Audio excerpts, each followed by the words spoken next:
Tingnan niyo si Ikay, guys. Nagre-review habang kumakain. Anong oras ang pasok mo? Alauna pa. Anong oras na ba? Alas 11 pa lang. Pati notes, kulay pink. Oh, hindi ka ba nananawa? Kahapon ka pa nakalumpia Everyday lumpia ba? Meron siya, guys, gulay, langgonisa. Alam ko yun, favorite ni Papa yon. Ulam mo. At ito yung na-request ko. Siyempre ikaw, guys, kagigising ko and alas 11 na. Ayan, very fresh. Si Ikay lang talaga ang malakas na loob na gisingin ako, ate. Di nyo siya pinigilan, te.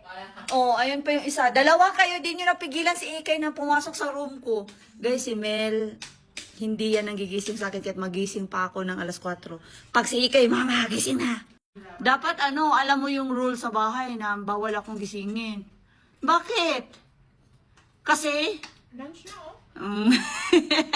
Pag si Kono sumagot yan, bakit kinising ako? Kasi nanay kita. Kaya pala wala dito, guys. Ayan, nakita ni Ikay, nag-post. Anong caption? Guys, mahal na gas, motor na lang tayo. Agay! Nag-post-post! Kaya ang aga-aga wala dito sa bahay. Ay, Romel. Motor-motor yun. Ang tanong, naka-sunscreen kaya yun. Isa, perfect ito. Matte finish ito, guys. Perfect ito sa may mga oily ang skin. Nga dito sa Baguio, guys, taxi, hindi na rin gaano. Diba? Bihira na ang nag-aano na papasada. Hindi na tulad noon ikot ng ikot. Ito siya, guys, ha. Kahit maligo kayo, carry lang.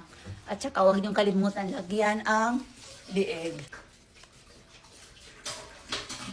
Okay, ito siya, guys. Perfect ito sa may mga active pimples, sa may mga oily ang skin. Maligo kayo ng sunscreen, guys, lalo na kung nagre-rejuve kayo.